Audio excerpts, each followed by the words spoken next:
going to start with what I think is the top of mind right now. It's the George Floyd situation and the protests that are ensuing, and we're going to talk about get into little specifics about what happened with George Floyd specifically. But I want to take a step back for a second, and I want to talk about protesting in general. And I'm going to open up with this, which is the First Amendment of the U.S. Constitution. That is this. I'm going to read it verbatim. Congress shall make no law respecting an establishment of religion or prohibiting the free exercise thereof, or abridging the freedom of speech or of the press or of the right of the people peaceably to assemble and to petition the government for a redress of grievances. As I read this, I get shivers.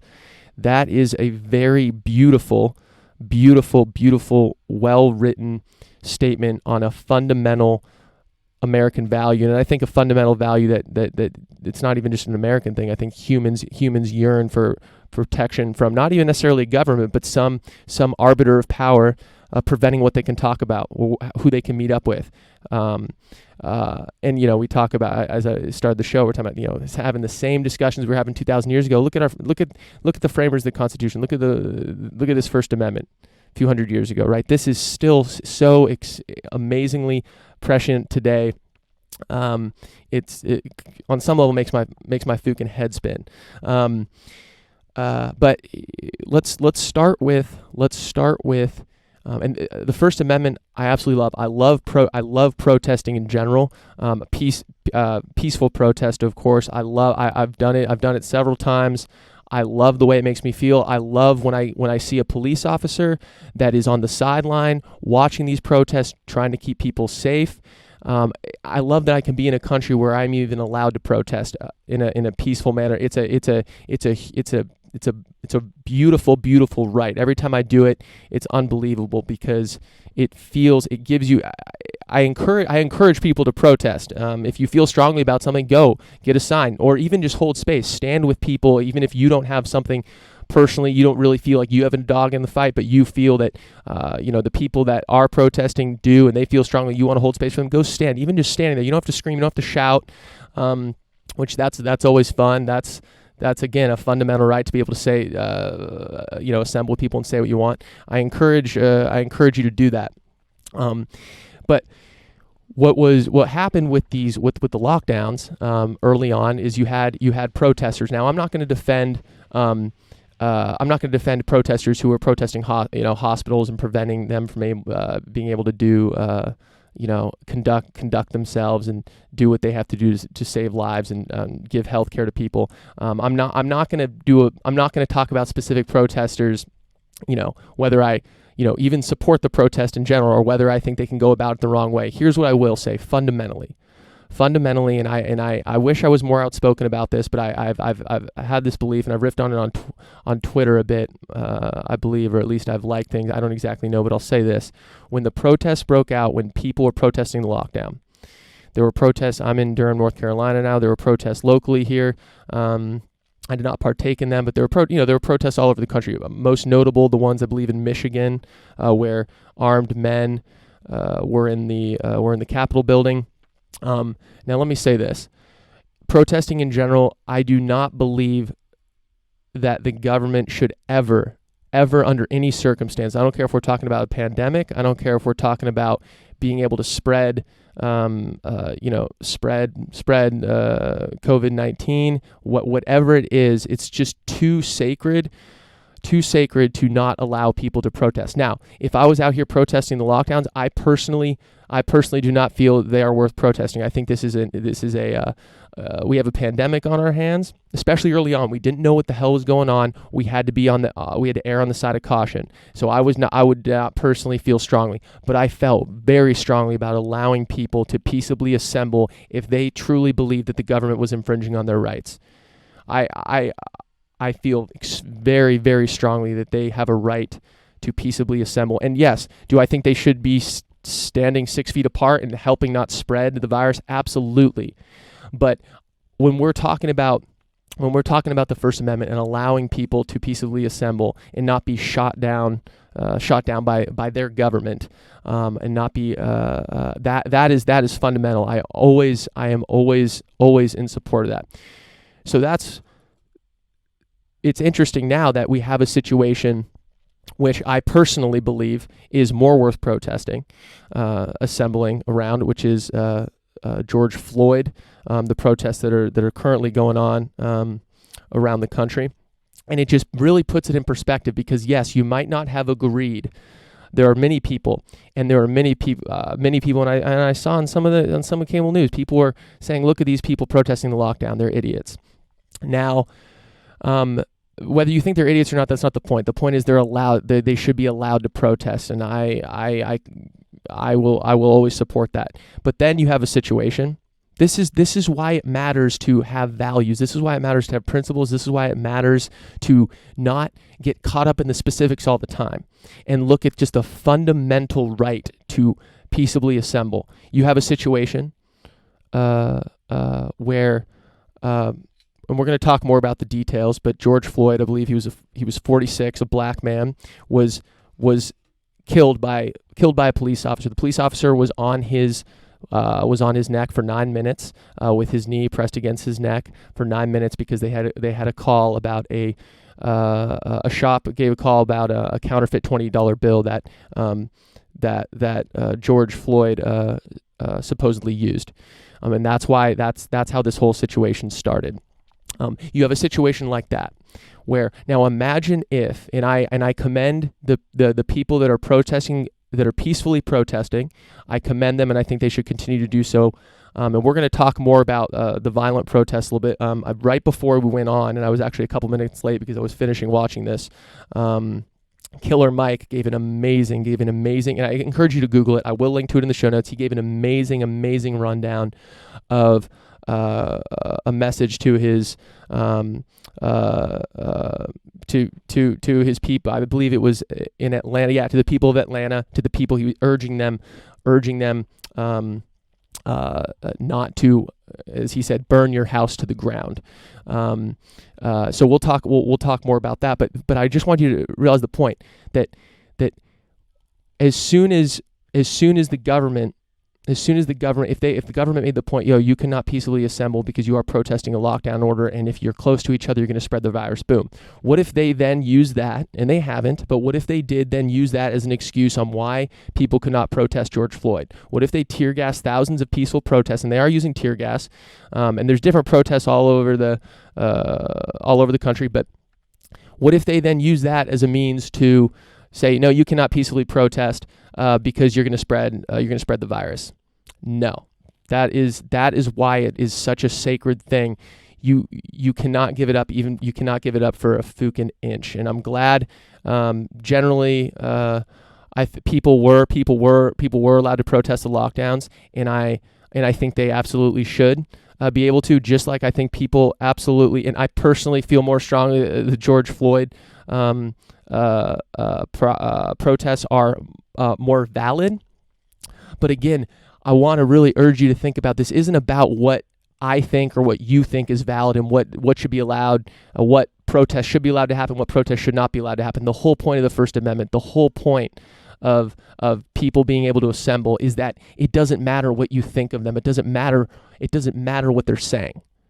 What matters is that people can collectively come together and hold up a sign and give an opinion about something that they think is wrong. It doesn't matter what it is. It does not matter what it is.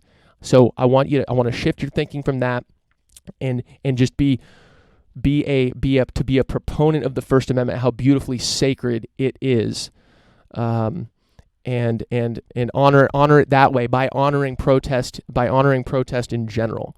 That is where I stand on the matter. I feel exceptionally strongly about that. Protest is it's a very American thing. It's a fundamental way on how progress happens. If we do not allow protest to happen, or if we get in a situation where we allow some protest to happen and don't allow others, that is limiting speech. That is limiting what progress can and cannot happen. And absolutely, people are going to protest stupid shit. Absolutely. I mean, the ACLU, which I'm a fucking proud card-carrying member of, defended and helped, I forget exactly, but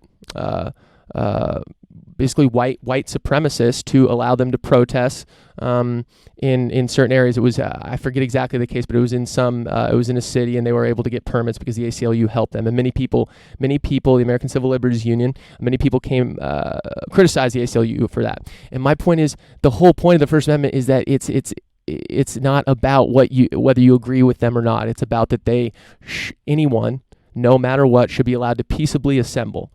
Full stop. Okay, so let's get into some of the images. Let's talk a little bit about this. So let's talk about the violence that's ensuing from the protests. So, and I encourage you to look at what Killer Mike said. What I'm about to say, he said it 1,000 times better than I can possibly say. He did an excellent job. And I encourage you to read what he did, or watch his video. It's about an 8-minute video. It's super powerful. It's unbelievable. But one thing I will say is, I follow people on Twitter. I follow people on the left. I follow people on the right. I follow people I disagree with. I follow them because it's helpful to know what they are saying. And even if I don't agree with them on everything, there are certain things that I will agree with some people on, and that's the way it is. If you only follow people that you think you agree with, that's not how you learn anything. That's not how you change. That's not how you gain new perspective. Even if you don't agree with the person that you're following, even if every single thing they say is wrong, it is a helpful, assuming they're having good faith discussions about something. You got to be careful with people that don't have good faith discussions. You have to be careful with engaging with people that they're not concerned with the truth. They're not concerned with right or wrong. They're just concerned with sticking by their point, and that's it. And maybe they don't even believe it. Maybe they're just trying to rile you up. You got to be careful with that. But even for people you don't agree with, follow them, see what they say. Because that, even if you don't agree with anything they say, it's going to help you understand their position better. It's going to help you argue against it better.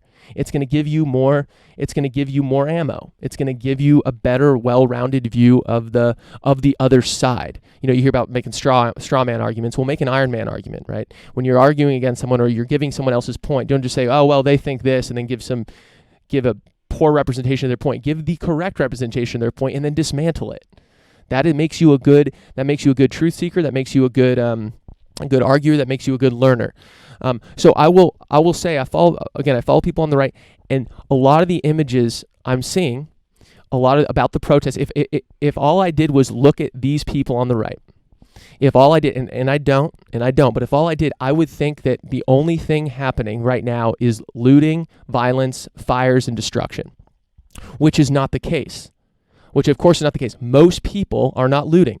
Most people are not burning things to the ground. Most people are peaceably assembling because they feel an injustice has been done. So here's what I'll say. And again, Killer Mike said it better.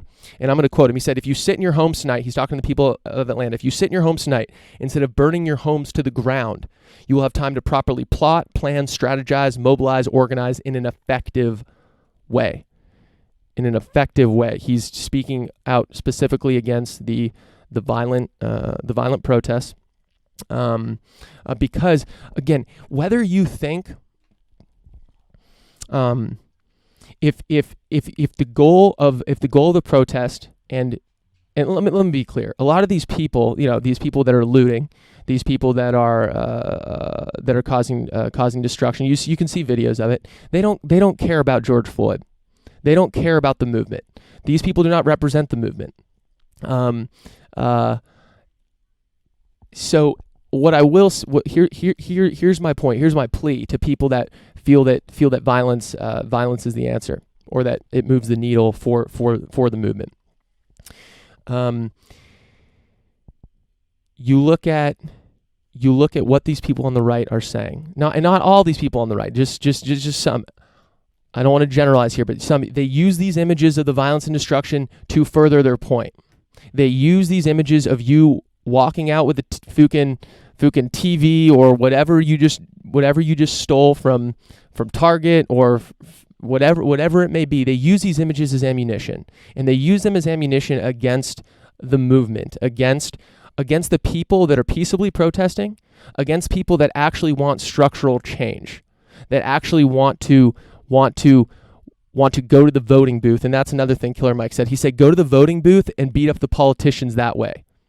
And he talks about reinstating a review board, and I believe this was in Atlanta. He talks about what are not all of them. He talks about some of the fundamental structural things that can be changed that will prevent this from happening again.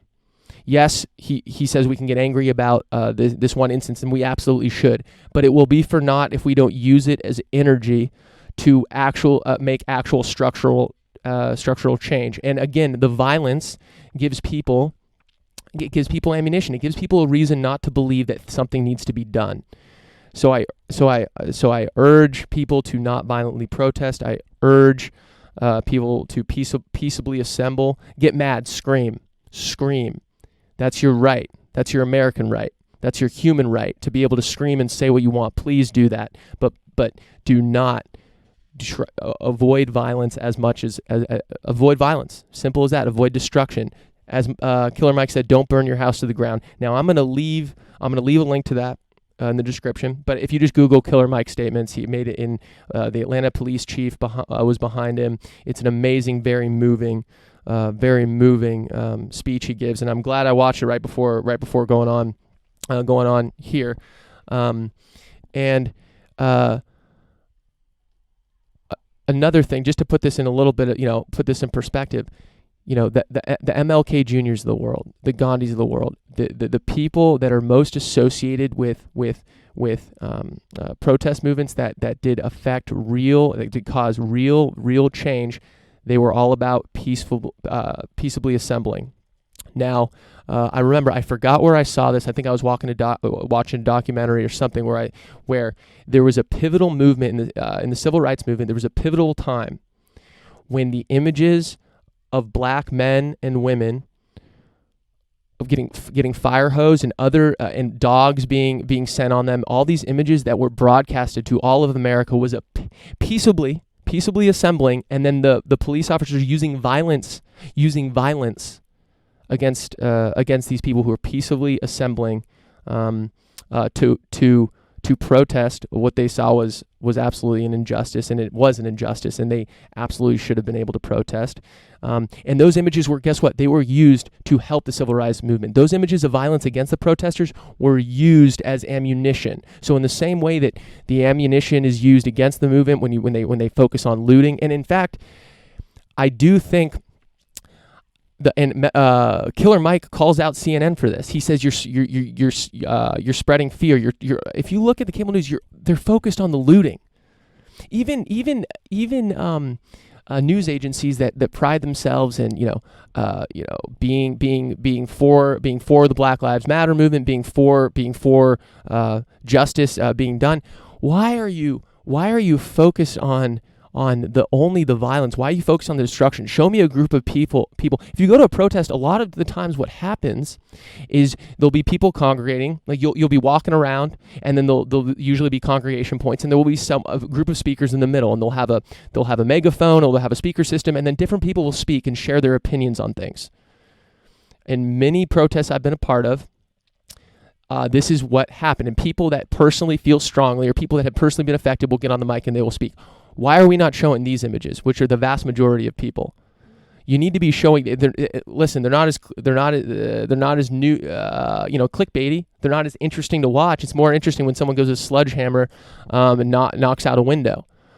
But you do a disservice when that's all you show, because that does not define the movement. It is very easy, people. I implore you, it is very easy to make 2% of people look like 40%. I saw a tweet that said that recently. It's very easy to make 100 people look like 10,000 and make it look like, oh, this group of people is indicative of this entire movement. That's why anytime you see a video of something, it's basically a plea to your emotion, and it's not the best way to, often the best way to show what is actually happening.